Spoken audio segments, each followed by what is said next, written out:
Hey, this is Kathleen, and when I'm not unfucking businesses here on the podcast, I'm unfucking real estate over at ystpete.com. My company is Seide Realty, and we are excited to sponsor this episode. Hey babes, this is Jennifer Madsen from badassbabes.com, and you're listening to Unfuck My Business.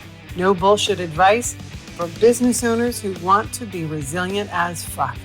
So buckle up, babes. The unfuckery starts now.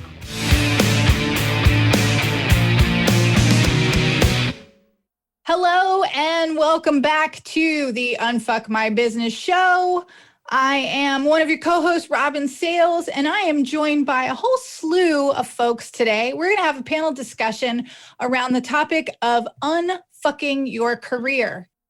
But Robyn, this is a show called Unfuck My Business. Why are we talking about career? Well, my friend, sometimes in order to get to the business, you have to first unfuck your career. Many of us started our businesses as a side hustle, hashtag side hustle, and you still have to navigate the windy road of the career and corporate world before you can jump ship and start out on your own. How many metaphors can I mix in this introduction? I'm going to mix them all. So we've brought in a special guest today. She is a bit of a local guru when it comes to career. She is on stages all over the US. She's a dynamic career coach and a personal friend and mentor of mine. She's unfucked some of my sales processes in the past. I am delighted to have Liz Lopez on the show with us today. Liz, say hello. Hello, everyone. Robyn, thank you so much. I appreciate the kind introduction. And I love being here today because I feel like this is at the crosshairs of everything that I do.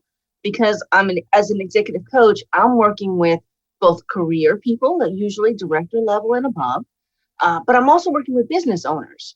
And when you really boil it down, I spend the majority of my work life unfucking people's careers and businesses. So this feels like a homecoming, and I'm really excited to be here and talk about strategies that bridge those two, because very often I have people going from one way to another. So really happy to dig in and answer questions and have that conversation. Awesome. We're very excited to have you here today. Let me go around and quickly introduce the rest of the folks who will be joining us for the conversation. Our mutual friend, Shea Jeffers. Shea, say hello. How's everyone doing today? And my co-host extraordinaire, Chris Jenkins. Say hello. What's happening on Fuckers? Back with us for another guest starring round is our new production assistant coordinator extraordinaire. We're just going to keep throwing titles at her. Angel Love, say hello. Hello. And our community director and the only person I want to work with if I ever decide to buy another home, Kathleen Seide. Hello. So we are going to be talking today about unfucking your career. Before we start asking you specific questions, Liz, I know that your own career journey has been somewhat interesting, going from the corporate world and then setting out on your own. You've been part of some large networking groups. You've built some things here in our local community. So will you give our listeners the Reader's Digest version of Liz's story? Sure. It all started way back some years ago, working for the state, ironically at the Department of Labor, then moving on to corporate gigs and leadership gigs with Capital One, Pods, Verizon. And when I was kind of in the middle of that and kind of in the Pods years, I started my side gig, right? So doing a lot of consulting around communications, sales processes, messaging, a lot of content development on really specific messaging. And as career kind of hit bumps, these layoffs and transitions that happen, I thought, what if I could just do this business full time? And I'll tell you that it didn't all just go all at once, right? I started out at Pods and kind of went the business, and then I got the job at Verizon, which was an offer I thought I couldn't refuse. Then it turned out I could really refuse it.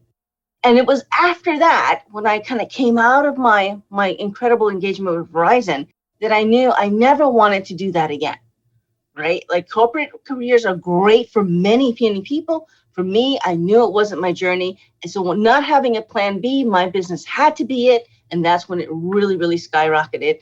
And, really it kind of evolved into that space of not only doing the consulting around the messaging, but now also really specializing in the coaching. Love it. Love it. I want to talk first about some of the sort of typical stuff, right? Like, let's start by knocking off some of the stuff that we know people are thinking about, that we know they're going to ask about.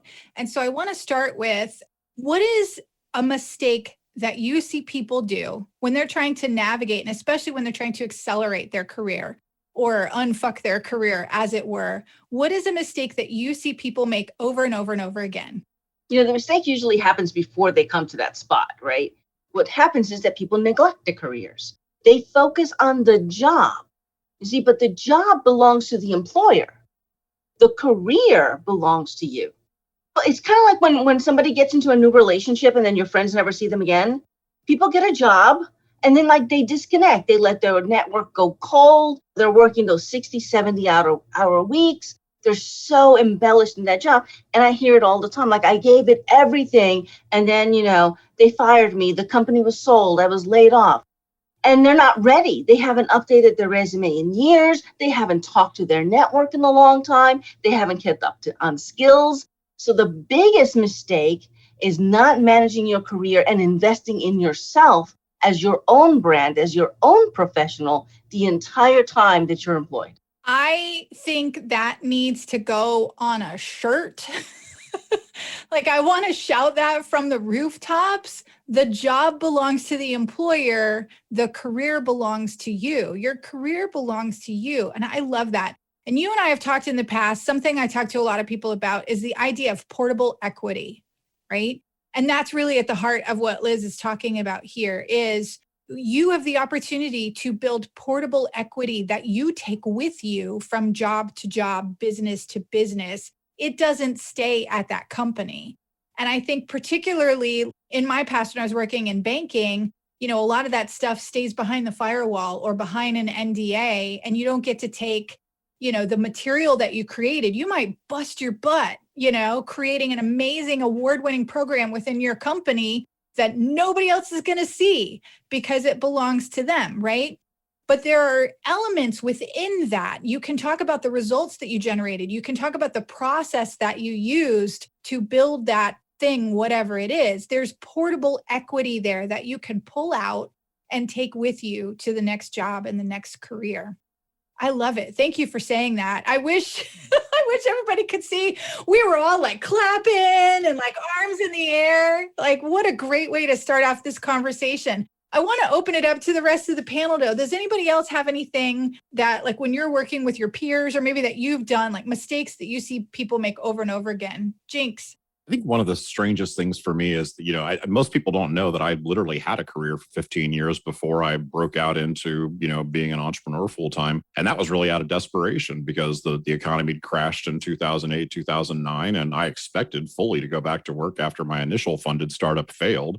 And there just weren't jobs. So that was, it was this 2-year process of not being able to find work that drove me into becoming an entrepreneur out of necessity at that point in time. But I wanted to ask your thoughts on being a renegade versus being a conformist in a corporate environment, because I was always a pain in the ass at every single job that I had, and yet was generally able to advance farther and more quickly than many other folks who were really good at playing the game. I never had a problem with eating some shit and going and dealing with HR or whatever else, because, I didn't care about dress code. I don't care about corporate communications. They sent me to those classes over and over again. I would CC your boss and tell you exactly what I thought about it. I was a hard person to manage, but it didn't hold me back. And I don't think that that's necessarily the case for everyone. So what are your thoughts on how renegade should you be if that's your personality type? There's all sorts of different personalities that are happening in the corporate world. And I think your renegades tend to be the ones that eventually do go into entrepreneurship, because there's equally successful people in the corporate world that are toe the line type of people, and they become successful in their own way. You have people that are hybrids. I think everybody eventually finds their spot to be either as content as possible or truly happy and joyful in what they're doing. I have found, though, that when you do have that little bit of a streak, and you've got that lightning streak, and you got that inner fire, your tolerance for the guidelines in the bowling ball, like you're jumping lanes. So eventually you find a way to kind of do it. Either you get into startups, you go into a division where you are allowed a lot of latitude, because people like they're really successful, they do it their way. I encounter a lot of people like that. Or people, they start their side gig and eventually that becomes their real thing. I love it. This is a panel full of renegades as far as I'm concerned. So I don't think a single person here has ever done anything the way that one is supposed to do it. I think a lot of people listening sort of feel the same way. Like that's why we seek out side hustles. That's why we go into business for ourselves, because we want a degree of control. Before we switch gears, was there anything else as far as like common mistakes we see people make? Shea, go for it. It's not part of my job-itis, where it is not in the job description. So the things that would elevate you in your career, you don't do or you don't implement because it's not part of my job. I don't get paid enough to do X, Y, Z. But that thing that would get you paid, it makes you stand out. That renegade spirit that tells you there's a better way to do this than what the structure says is opportunity. Angel, how about you? Yes, and yes. It's not my job. Your job, those are the things that you're required to do in order to stay where you're at. If you're not willing to do anything that's beyond your basic job responsibilities, you're not going to help your career advancement. And so I think it comes back to ownership. I love what you said about how the company owns the job, the employee owns the career, because you have to take ownership of your own development. It's nobody else's responsibility. I think the biggest mistake I see people make is being in the mindset that it's their manager's job to promote them or to move them to the next level. If you have a good leader, they will take ownership of part of that just because they take care of their people. But we have a lot of people who are not good leaders. And if you want to advance your career, you have to take ownership. Nothing is worse than the employee who has quit in place. Like I still technically work here, but my brain is totally somewhere else. I've completely quit in place. Yeah. And if you've been that employee who's quit in place, you know that you are doing barely the bare minimum, right? And so it's not only a fail on management and leadership for not recognizing that that employee is quit in place, to not giving them the things that light them up and allow them to grow and engage with the company at large, blah, blah, blah. It's also that employee's responsibility, right? Why are you still here if you've quit in place? I talk a lot about the book that changed my life, literally. It's called Radical Careering, and it's quick tips for your career. And one of the tips I read on break at a job where I was miserable. Like I was so miserable at this job, it was making me physically ill, right? I hated every day. And I get to this page in this book and it says, being in a crappy job isn't your fault, but staying in one is. And it was like a punch to the gut. Like, oh, what I'm feeling right now is my fault, right? Like, I don't have to stay here. I can leave. And I think sometimes we just get so in our own way that we forget that we have choices, you know? And so if the job isn't giving you what you need, then you need to go somewhere else or look somewhere else within that company or within that job. And Robyn, sometimes that adds up to doing something radical. I love the word radical. I remember several years ago, I coached a gentleman who was very well paid. This is someone who had means, was frustrated with his job because they were really cutting back. He could see the job disappearing, and he had looked forward to going to this industry conference he went to every year. And he thought, look, it's important for my development, but I also wanted to make some connections because I'm kind of looking to move on. And it was in a fun city.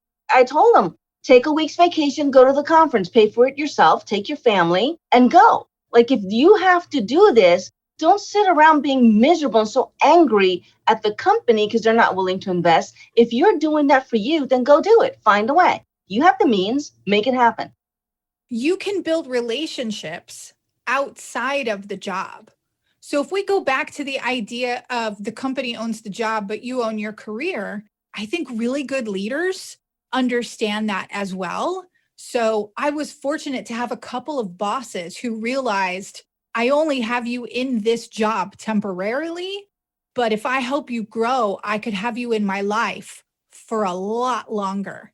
And so they have conversations with you to figure out what your goals are as an individual. And you get to go ask for things like, can I take this training? Because that's going to help me outside of this job as well. And so when I was still working my last corporate job and building my business on the side, my boss was fully aware of it, fully supported it, and made sure that I got certain certifications and trainings that she knew were going to help my business as well as helping my job. And the agreement that we had was she would say to me, Robyn, I know I don't have you forever, but while you're here, I need 110%. And when you're not here, you can do whatever you want. But while you're here, I need 110%. And then when it's time for you to go, I will gladly let you go, you know? And it was like, yeah, of course. And not only did I give 110%, she probably got 160% out of me most times, right? Because I was so delighted that somebody was supporting not just my job, but me long term. That woman is still in my life. She's still a huge mentor of mine, and we're still helping each other constantly. She built a relationship for the long term, not just for the life of that job. And that's only one example of that. Angel, yeah, you look like you had something to say. Yeah, I think what you just said is really important, not just for people who are thinking about their own career advancement, but for all of those business owners out there who are employing people. When you look at people, are you looking at trying to get someone and keep them forever, or are you growing the people that you're employing? And how are you contributing to their development? And are you looking at it as growing somebody out of the role that they're in? Or are you trying to just keep them in a little bubble and retain them as long as you can? Taking that a step further and thinking of your business ownership, your entrepreneurship as your career, how many times people stop their education, their professional development once they come out of corporate because somebody else isn't paying for their training and they don't invest in themselves as business owners. So not only are they completely ignoring the development of their teams, they're not even investing in themselves. And that's a dangerous place to go. That is a perfect setup for the next question that I wanted to ask. So thank you for that. So I feel like regardless of what industry you're in, what your specific job title is, there are certain skill sets that are beneficial just in business in general, in career in general. And those things do shift and grow as the economy shifts and grows, as the working world, as we know it, shifts and grows. So Liz, let me start with you. Are there specific skill sets that you wish more people had because you know how critical they are to advancing your business, advancing your career? Communications and speaking, right? One of the big issues that I encounter when people come to me for coaching is that they don't know how to tell their own story. You talked earlier in the episode about people go and they do these great things at their companies and maybe they can share a piece of it or all of it. The problem is they don't even have never considered how they're going to express that or how to speak of it, not in terms of the company, not in terms of the team, but in terms of themselves. And I'll slip in a thought here. This is especially true for women who tend to speak about we. We did this, we did that. Women will water themselves down until they are insignificant in their own stories. God damn. Yeah. So I really advocate confident communications, having the confidence and the knowledge to put together your own stories and to speak about your triumphs and your ability to contribute. Like that hurt. That hurt because I know that I've done that in the past. Water yourself down to the point where you're insignificant in your own story. Like, ow. God damn. I'm stuck on that one. That one really hurt. But it's so important. It's so important that people hear that. I was just talking about this on one of our community calls. I do think by and large, there is a place for quote unquote professionalism, but by and large, professional is a tool. It's a lever of control. It's a way to keep you a subordinate rather than allowing you to rise through the ranks. And so women in particular and other minorities and people who check in other box tend to get the lever of professionalism put on them stronger and harder than other folks, right? And so because we have been forced into this box of appearing professional, We lose all sense of self. And I think that's what gets us to that point that Liz was just illustrating, where we've been so trained and conditioned to not come across as aggressive and not come across as being too full of ourselves and playing the game and being nice and being professional, that we literally put ourselves in the back seat of our own journey. And that fucking sucks. That fucking sucks. And I want everyone on here to have the opportunity to work with or know someone like Liz, so she can take you by the shoulders and shake you and go, no, it's I language. You did this. You built this. You deserve to be acknowledged and recognized for your own fucking accomplishments. So glad I asked these questions. Other skill sets, y'all. I know there's other skill sets that we come across that we think everyone needs this and not enough people have it. Angel, go. Emotional and conversational intelligence. Ding, ding, ding. Elaborate on that, please. This kind of goes beyond career development. Honestly, I think emotional intelligence and conversational intelligence should be part of core curriculum in K through 12, something that we develop as we go through our basic schooling. We need to know how to interact with each other. We need to know how to listen to other people and acknowledge other people, and we don't. We're told to sit down, shut up, and take notes. And I think that if we learned more of these skills earlier on, we would see a much different culture in our work world than we do today. And also, I just want to say on the professionalism note, who the hell decides what professionalism even means? We go by these old definitions that we've heard carried from one person to the next, who decided at some point that it was the right thing to do to wear a suit coat. Well, at some point, somebody decided the right thing to wear was a toga. Oh gosh, this could be a whole other episode, but that falls into that trap that so many corporations fall into of, well, this is the way we've always done it. Oh my God, I hate that. I hate that phrase. Don't even get me started on that. Oh no. Yeah. This is the way we've always done it, right? It's a part of that. And unfortunately, when a company gets to a certain size, you can't make a hard left agile turn. You're turning a barge. And so it takes the renegades within those organizations to keep bringing these things up, to keep pushing these options, to keep suggesting that there might be another way to do this. And I'd be remiss if we didn't take this moment to address how, as much as it sucks, the global pandemic that we're all coming out of right now has done some of that barge turning for us. How many companies are realizing that they don't have to have an office building full of people in order to get work done? How many fast food restaurants are realizing that they need to offer more than a 30% discount and the bare minimum wage in order to attract quality, consistent workers to their organizations, right? There's a lot of employers out there who are completely reassessing what day-to-day work looks like for their organization. These issues have always been there, but this global event forced us to pay attention to it in ways that we were not forced to pay attention to it before. We got off the rat wheel. People had time to pause and to think about it. Because when you're in action, you're getting up every day and doing the same thing and the same thing and the same thing and the same thing. You're just going a million miles a minute. But when you had 3 and 4 and 5 and 10, 12, 20 weeks of, oh, do I really want to do that? The world has changed. I made the joke constantly, but it's proved to be really real that this pandemic caused so many bosses to go, that meeting really could have been an email. Yeah. All right. I want to chime into, here's another thing that I talk about all the time, and there are different variations on this, but when it comes to skill sets that will serve you regardless of your career, regardless of your future business endeavors, and it ties to what both Liz and Angel talked about, it is improv. Improv. One of the number one things you can do for your professional development is to go take an improv class. Shea, I'm sorry if I stole your idea. Improv teaches you to be a quick thinker. Improv teaches you to be flexible. Improv teaches you to listen more than you have ever listened in your life.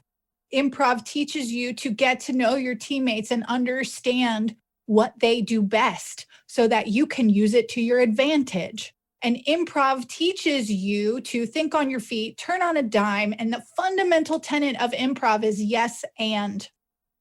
There is always a solution. There's always an and. There's always a way to make it work.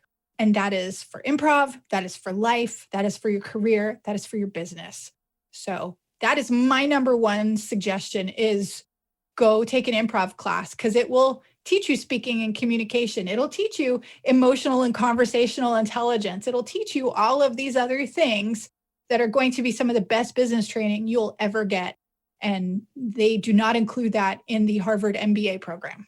It's no coincidence that a lot of the really successful people that I've seen in career development have some sort of a theater background, whether it's in high school or summer programs. Oh, constantly. I did a couple of years ago, a buddy of mine that I made in the podcasting space, we both through conversation realized that we had both done Renaissance fairs and medieval dinner type of things. And so we did improv for podcasters that year at that conference, right? Because both of us realized how much our training and experience in the improv world contributed to our current success in what we were doing, right? That's one of the things that I'll shout from the rooftops. All right, so we've taken our improv classes. We are taking control of our career. We're communicating effectively. We have emotional intelligence in the teams that we're operating in. We feel like we're moving forward and we're ready to go up. And that usually requires salary and benefit negotiations.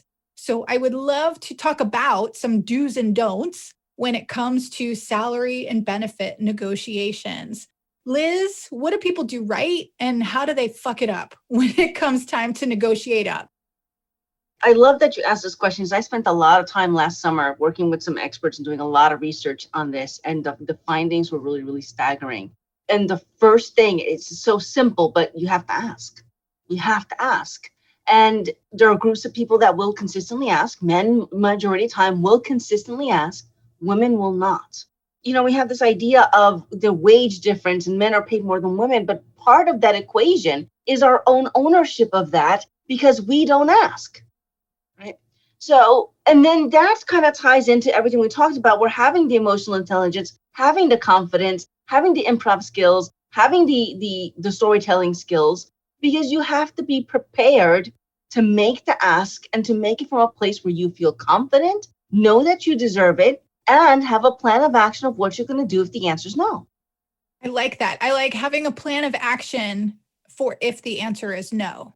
And that plan of action doesn't necessarily equal, well, fuck you, I quit, right? No, it doesn't. It doesn't. Sometimes it does, but that's usually not the only option. Well, they wouldn't give me a raise, so I bailed on them, right?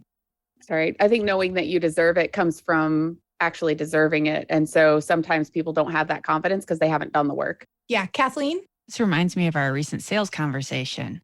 So what is your budget? Right? Well, I find that people are going into strategic conversation negotiations and they're coming from a place of fear rather than a place of strategy. Yep. You cannot bring your fear with you. You have to have a plan. And part of that plan, to Kathleen's point about our earlier conversation about sales, part of that plan is to know your budget and to know your numbers, right? If you're trying to grow your career, what kind of money is going to have an actual impact on your quality of life? What kind of money is going to have an actual impact on you elevating your family and changing the quality of life for you and your family, right? I also think it's important to point out that it is about salary and benefits, especially when we're talking about corporate careers, because benefits can have a huge impact on your salary. Total compensation. Because if you're only looking at the salary number and you're not factoring in the benefits, you could end up shooting yourself in the foot, right? If you know how much you're going to pay for benefits at that company, you might require a smaller salary increase because you're paying less for benefits. And so that's going to feel like a bigger raise. Whereas conversely, Robyn personally shot herself in the foot with one job because the salary looked really great. And then I got there and realized I was going to have to pay 3 times as much for benefits. And I was actually at a deficit. So this new job that looked like it was going to be a huge salary increase, we were actually running at a deficit for the first year because I did not factor in the benefits and I totally shot myself in the foot, right? That was a lesson. That was knowledge hard won. Jerry Seinfeld says pain is knowledge filling in a gap. And that year of pain definitely filled in my gap of knowledge, right? Because every salary negotiation, every job offer from that day forward started with, what do your benefits look like? What does the average employee pay?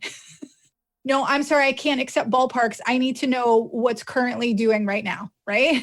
And what you're anticipated at for next year. Like, I need hard numbers in order to make this decision. You learn from some of those painful mistakes. Any other insights as far as like salary and benefit negotiations? Anything like my example where I totally screwed myself over once and learned from that lesson? Anybody else learn one of those hard won lessons? I just think it comes full circle, Robyn, because if you have not prepared, if you've not kept your network warm, if you don't have your resume, cover letter, your LinkedIn profile ready, if you don't know how to tell the story of your career, if you have not kept up on what needs to happen in order to get another job, if you're terrified, the minute you find yourself in a vacuum, you're going to feel powerless. And you don't negotiate well from a feeling of fear and powerless. So it kind of all really comes together. And frankly, a lot of times people need to be practicing this. There's this illusion that we're going to be so great talking about ourselves or saying the things we think we need to say, and people don't practice. And I love, the whole theater background stuff, because one of the things that I teach my clients is to video themselves constantly talking and answering and doing things, because you have to practice telling your own story. It does not come out as well as you think it's going to when you're in a pressure situation. It does not. So one of the last things I want to talk about today, because we are flying by in this conversation today, so much great information. So one of the last things that I want to talk about are the absolutely don't do, the no-nos. Like when I go into a job interview or when I go into a conversation with my management team to try to get that salary negotiation or interview for that next job, when people are going into these kinds of conversations, if you do nothing else, don't do this. This is the absolute worst thing you can do in these situations. What are the no-nos, the pitfalls for them to avoid, Liz? Don't wing it. My biggest thing is don't wing it. Like practice, prepare. When I'm working with my clients, and I work with executives who are in their role, right? They're not going anywhere. They just want to be better executives. But I also work with a lot of people who are in transition. And I tell them from the day we start, okay, plan all your outfits, try on all of your clothes, walk in your shoes, test all your internets and all your technology, whatever it's going to be, and then practice multiple times from different angles. Because you just can't show up and think, I'm just going to have a casual conversation. These are strategic conversations. These can be life-changing career decisions that are being made in these conversations. You cannot let your fear of it make you come into a place of avoidance and self-sabotage. You cannot wing it. You have to prepare. And then, of course, don't be like us sitting around here talking about don't fuck it up. Don't say fuck in your interviews. Well, that comes back to know your audience, right? I might hire somebody who did. I think I have, actually. Right? You got to know your audience. You got to know you got to look at the culture. You've got to look at what's the dress code there? Because it's equally bad to overdress than it is to underdress. Like you really have to understand. But I will say this, as much as you want to fit in, you cannot, if your fitting in takes you so far outside of yourself that you're uncomfortable, those are not your people. And I think that is a message that we share in one way, shape, or form here over and over and over again is, you need to find your people. Okay, so in summary, Liz, this has been amazing. We're going to move to the lightning round here in a second. So get your brain ready for some quick thinking. But I want to summarize for folks.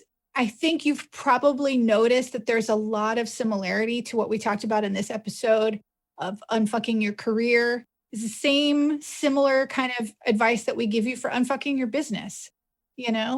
Be true to yourself, find your people, practice.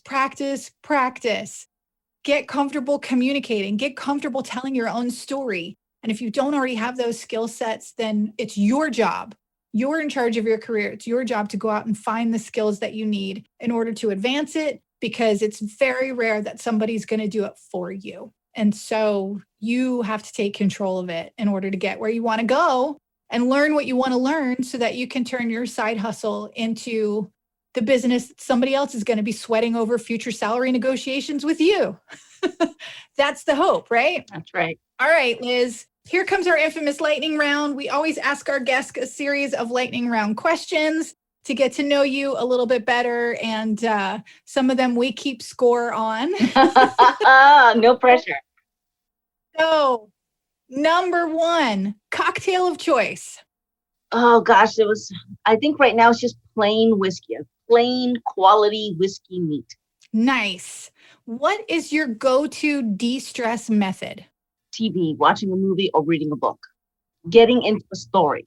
Yeah, getting lost in a story. I feel you on that. Are you Apple or PC? PC. Nice. Yeah. Peanut butter, crunchy or smooth? Smooth. Smooth. And finally, what is your favorite insult to lodge at somebody else? So my grandmother had a famous saying, there's a word in the Hispanic world, and some, depending where you are in the Hispanic world, is worse than others, but that would be pendejo. Mm-hmm. Mm-hmm. I love it. Pendejo. I just saw a video recently where the guy was like, if you really want to throw somebody off, insult them with just the Spanish word for any random fruit or vegetable. I thought that was excellent. Excellent. Liz, thank you so much for joining us for this conversation today. We're going to put links and notes into our show notes, but tell people quickly, where's the best place for them to find you if they want to reach out? The easiest thing to go to my website, it's lizmlopez.com, lizmlopez.com. And that gives you the web to everything else, right? You can book a conversation with me. You can find me on LinkedIn. You can find me on Facebook. I'm in all the places. The website's just a great hub to start out with. Awesome. All right, gang. Well, we have unfucked your career today so that you can go build the business of your dreams. And when you get stuck on that business, you come back and listen to another episode of our show and we'll help you unfuck that as well. Come hang out with us in our Facebook group where you can hear more from folks like Liz and the rest of the team in our community and in our weekly calls. You cannot get on those weekly calls unless you're in the Facebook community with us. So please come hang out with us there. Search for Unfuck My Business on Facebook and you cannot not find us. And if you have a specific topic you want us to cover in a future episode, please send us an email at wtf@unfuckmybusiness.com. And from all of us here today, we thank you. We wish you luck in your careers and your businesses. And we will see you next Tuesday.